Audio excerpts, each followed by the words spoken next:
ಪಟ್ಟಣದ ಟಿಪ್ಪು ವೃತ್ತದಲ್ಲಿರುವ ಕಾಂಗ್ರೆಸ್ ಕಾರ್ಯಾಲಯದ ಮುಂದೆ ಕೊಲ್ಹಾರ ಬ್ಲಾಕ್ ವತಿಯಿಂದ ಬುಧವಾರ ಸಂಭ್ರಮದಿಂದ ಗಾಂಧಿ ಜಯಂತಿ ಆಚರಿಸಲಾಯಿತು.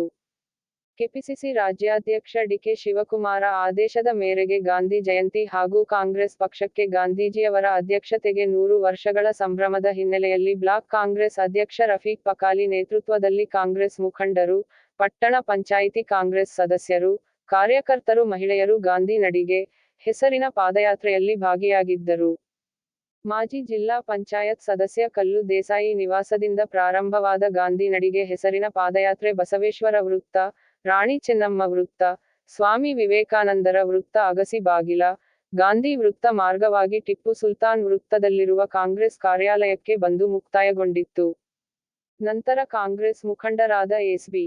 ಪತಂಗಿ ಮಾತನಾಡಿ, ಸತ್ಯವೇ ದೇವರು ಎಂದು ತಿಳಿದು ಗಾಂಧೀಜಿ ಅಹಿಂಸಾ ತತ್ವದ ಮೂಲಕ ದೇಶಕ್ಕೆ ಸ್ವಾತಂತ್ರ್ಯ ದೊರಕಿಸಿಕೊಟ್ಟ ಮಹಾನ್ ಚೇತನ. ಅದಕ್ಕಾಗಿಯೇ ಅವರನ್ನು ಇಡೀ ವಿಶ್ವವೇ ಗೌರವಿಸುತ್ತದೆ. ಸತ್ಯ, ಪ್ರಾಮಾಣಿಕತೆಯ ಜತೆಗೆ ಜನಪರ ಹೋರಾಟ ನಡೆಸಿ ದೇಶಕ್ಕೆ ಸ್ವಾತಂತ್ರ್ಯ ತಂದುಕೊಟ್ಟ ಮಹಾತ್ಮ ಗಾಂಧೀಜಿ ತತ್ವಾದರ್ಶಗಳನ್ನು ಎಲ್ಲರೂ ಪಾಲನೆ ಮಾಡಬೇಕಿದೆ ಎಂದು ಹೇಳಿದರು. ಬ್ಲಾಕ್ ಕಾಂಗ್ರೆಸ್ ಅಧ್ಯಕ್ಷ ರಫೀಕ್ ಪಕಾಲಿ ಮಾತನಾಡುತ್ತಾ, ಮಹಾತ್ಮ ಗಾಂಧಿ ಅವರ ಜಯಂತಿ ಆಚರಣೆಗಷ್ಟೇ ಸೀಮಿತವಾಗಬಾರದು. ಅವರ ಆದರ್ಶ ಮೌಲ್ಯಗಳನ್ನು ಎಲ್ಲರೂ ಜೀವನದಲ್ಲಿ ಪಾಲಿಸುವಂತಾಗಬೇಕು. ನಮ್ಮ ದೇಶಕ್ಕೆ ಸ್ವಾತಂತ್ರ್ಯ ತಂದು ಕೊಟ್ಟ ಮಹಾತ್ಮ ಗಾಂಧಿಯವರ ಜನ್ಮದಿನವನ್ನು ಪ್ರತಿ ವರ್ಷ ಅಕ್ಟೋಬರ್ 2 ರಂದು ದೇಶಾದ್ಯಂತ ಸಂಭ್ರಮದಿಂದ ಆಚರಿಸಲಾಗುತ್ತಿದೆ ಎಂದು ಹೇಳಿದರು.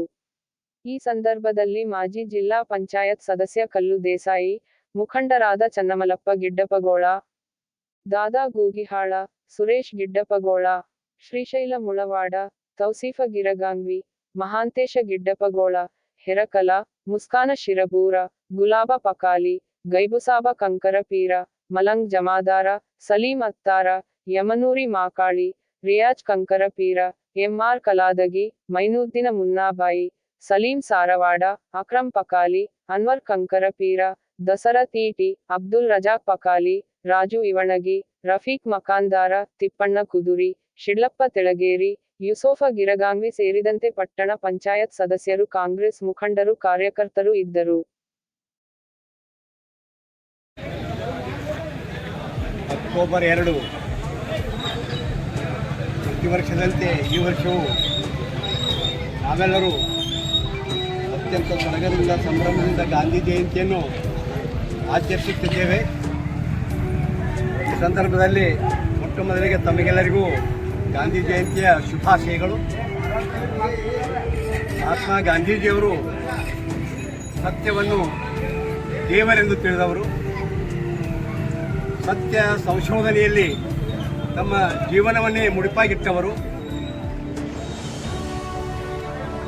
ತಡವಾಗಿಯಾದರೂ ಸತ್ಯಕ್ಕೆ ಜಯ ಎಂದು ಬಲವಾಗಿ ನಂಬಿದವರು. ಅವರ ಸಂದೇಶಗಳು ಸರ್ವಕಾಲಿಕ ಸತ್ಯ. ಇವತ್ತು ಅವು ಚಾಲ್ತಿಯಲ್ಲಿವೆ. ಆಶ್ಚರ್ಯವೆಂದರೆ, ಈ ಜಗತ್ತೇ ಆಶ್ಚರ್ಯ ಪಡುವುದೇನೆಂದ್ರೆ, ಕೇವಲ ಸತ್ಯ, ಶಾಂತಿ, ಅಹಿಂಸೆಯಿಂದ ನಮಗೆ ಸ್ವಾತಂತ್ರ್ಯವನ್ನು ತಂದುಕೊಟ್ಟವರು ಮಹಾತ್ಮ ಗಾಂಧೀಜಿಯವರು. ಯಾಕಂದ್ರೆ ಸುಮಾರು 200 ವರ್ಷಗಳವರೆಗೆ ಬ್ರಿಟಿಷರು ಈ ನಮ್ಮ ದೇಶವನ್ನು ಆಳ್ತಿದ್ರು. ಸುಮಾರು 500 ಸಂಸ್ಥಾನಗಳು, ರಾಜವಂಶಸ್ಥರ ಸಂಸ್ಥಾನಗಳು ಒಕ್ಕಟ್ಟಿರಲಿಲ್ಲ. ಹೀಗಾಗಿ ಬಡದಾಟಗಳು, ಯುದ್ಧಗಳು, ಚಳವಳಿಗಳು ಎಲ್ಲ ನಡೀತಿದ್ರು. 200 ವರ್ಷಗಳವರೆಗೆ ನಮಗೆ ಸ್ವಾತಂತ್ರ್ಯನೇ ಸಿಗಲಿಲ್ಲ. ಕೇವಲ 1920ನೇ ಇಸ್ವಿಯಲ್ಲಿ ಮಹಾತ್ಮ ಗಾಂಧೀಜಿಯವರು ಪೂರ್ಣಾವಧಿಯಾಗಿ ಈ ಸ್ವಾತಂತ್ರ್ಯೋತ್ಸವದಲ್ಲಿ ಸ್ವಾತಂತ್ರ್ಯ ತರುವಲ್ಲಿ ಭಾಗಿಯಾಗಿ ನಮಗೆ ಸ್ವಾತಂತ್ರ್ಯವನ್ನು ತಂದುಕೊಟ್ಟರು. ಇಡೀ ಜಗತ್ತಿಗೆ ಆಶ್ಚರ್ಯ ಅಂದರೆ ಏನಂತಂದ್ರೆ, ಗಾಂಧೀಜಿಯವರು ಈ 200 ವರ್ಷಗಳವರೆಗೆ ಬ್ರಿಟಿಷರಲ್ಲಿ ಬಿಟ್ಟು ಹೋಗುವಾಗ ನಮಗೆ ಸ್ವಾತಂತ್ರ್ಯವನ್ನು ತಂದುಕೊಟ್ಟರು.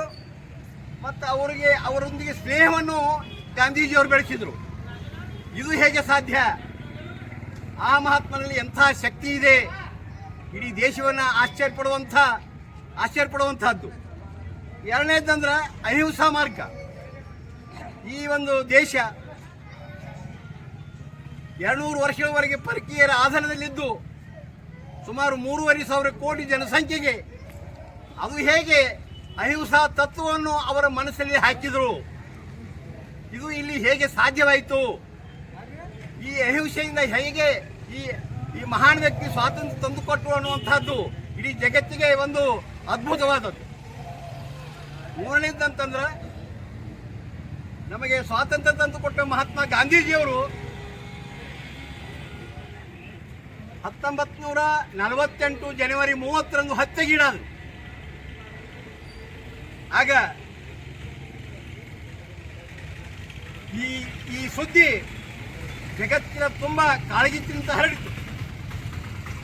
ಅಮೆರಿಕಾದಲ್ಲಿರುವ ವಿಶ್ವಸಂಸ್ಥೆ, ಆವಾಗಲೇ ನಾವು ಮೆಂಬರ್ನೂ ಆಗಿದ್ದೇವೆ. ಅದಕ್ಕೆ ಅಲ್ಲಿಯ ಸೆಕ್ರೆಟರಿ ಜನರಲ್ ಅವರು ಅಲ್ಲಿ ಎಲ್ಲ ದೇಶಗಳ ಧ್ವಜಗಳಿರ್ತಾವ. ಗಾಂಧೀಜಿ ಸತ್ತ ಸುದ್ದಿಯಲ್ಲಿ ಕೇಳಿಕೆಯಿಂದ ಭಾರತ ಧ್ವಜವನ್ನು ಅರ್ಧಕ್ಕೆ ಏರಿಸ್ತಾರೆ. ಅವರು ಭಾರತ ಧ್ವಜವನ್ನು ಮಾತ್ರ ಅರ್ಧಕ್ಕೆ ಏರಿಸಲಿಲ್ಲ, ಇಡೀ ಎಲ್ಲ ದೇಶಗಳ ಧ್ವಜವನ್ನು ಅರ್ಧಕ್ಕೆ ಏರಿಸಿದರು ಮತ್ತು ವಿಶ್ವಸಂಸ್ಥೆಯ ಧ್ವಜವನ್ನು ಅರ್ಧಕ್ಕೆ ಏರಿಸಿದರು. ಜನರಿಗೆ ಆಶ್ಚರ್ಯ ಆಯ್ತು, ಯಾರಿಗೂ ಏರಿಸಿಲ್ಲ ನೀವು? ಯಾರ ದೇಶದ ಪ್ರಧಾನಿ ಅಥವಾ ರಾಷ್ಟ್ರಪತಿ ತೀರ್ಕೊಂಡಾಗ ಆ ದೇಶದ ಧ್ವಜವನ್ನು ಅರ್ಧಕ್ಕೆ ಏರಿಸುವ ಸಂಪ್ರದಾಯ. ಇವರಿಗೆ ಹೀಗೇಕೆ ಮಾಡಿದ್ರಿ, ಯಾವ ಕಾರಣದಿಂದ ಮಾಡಿದ್ರಿ ಅನ್ನುವಂಥದ್ದನ್ನು ಜನರು ಕುತೂಹಲದಿಂದ ಆ ಸೆಕ್ರೆಟರಿ ಜನರಲ್ ಅನ್ನು ಕೇಳಿದಾಗ ಅವರು ಹೇಳಿದರು, ಗಾಂಧೀಜಿಯವರು ಸತ್ತಿರಬಹುದು, ಅದಕ್ಕೆ ದುಃಖಿಸಲಿಲ್ಲ ನಾನು, ಆದರೆ ಇವತ್ತು ಮನುಷ್ಯತ್ವ ಅವರೊಂದಿಗೆ ಸತ್ತು ಹೋಗಿದೆ. ಅಂಥ ಮಹಾತ್ಮನನ್ನು ಇವರು ಕೊಂದರು, ಮನುಷ್ಯತ್ವ ಇಲ್ಲಿ ಇಲ್ಲ, ಅದಕ್ಕೆ ನಾ ಎಲ್ಲ ದೇಶದ ಧ್ವಜಗಳನ್ನು ಕೆಳಗೆ ಹಾರಿಸಿನಿ ಅನ್ನುವಂಥ ಮಾತನ್ನು ಬಹಳ ಮಾರ್ಮಿಕವಾಗಿ ಅಂತ ಹೇಳಿದರು. ಇಂಥ ಒಬ್ಬ ಮಹಾನ್ ನಾಯಕನನ್ನು ನಾವೆಲ್ಲ ಪಡೆದಿದ್ದೇವೆ. ಅವರ ಚರಿತ್ರೆಯನ್ನು ನಮ್ಮ ಮುಂದಿನ ಪೀಳಿಗೆಗೆ ನಾವು ಅವರನ್ನು ಗುರುತಿಸಿಕೊಳ್ಬೇಕು, ಎಲ್ಲ ಮಕ್ಕಳಿಗೆ ಹೇಳಬೇಕು. ಅಷ್ಟೇ ಅಲ್ಲದ ಅವರ ಒಂದು ಆದರ್ಶಗಳನ್ನು ನಾವು ನಾವೆಲ್ಲ ಅವರೇನು ಕನಸಿನ ರಾಮರಾಜ್ಯ ಇತ್ತು ಅದನ್ನು ನಾವೆಲ್ಲ ಮಾಡಕತ್ತೀವೋ ಇಲ್ಲೋ ಅನ್ನೋದನ್ನು ಒಂದು ಆತ್ಮಾವಲೋಕನ ಮಾಡ್ಕೊಂಡು ಕೇಸಿಂದ ನಾವು ಯಾವ ಹಾದಿಯಲ್ಲಿ ಸಾಗುತ್ತಿದ್ದೇವೆ, ಸ್ವಲ್ಪ ಆದರೂ ಅವರ ಒಂದು ಆದರ್ಶವನ್ನು ನಾವು ಪಾಲಿಸೋಣ, ಅದರ ಮುಖಾಂತರ ಒಂದು ಬೃಹತ್ ರಾಷ್ಟ್ರವನ್ನು ಕಟ್ಟೋಣ ಅಂತ ಹೇಳಿ ಈ ಒಂದು ಸಂದರ್ಭದಲ್ಲಿ ಎರಡು ಮಾತುಗಳನ್ನು ಹೇಳಿಕ್ಕೆ ತಾವೆಲ್ಲ ಅವಕಾಶ ಕೊಟ್ಟಿದ್ದಕ್ಕೆ ಎಲ್ಲರಿಗೂ ವಂದನೆ.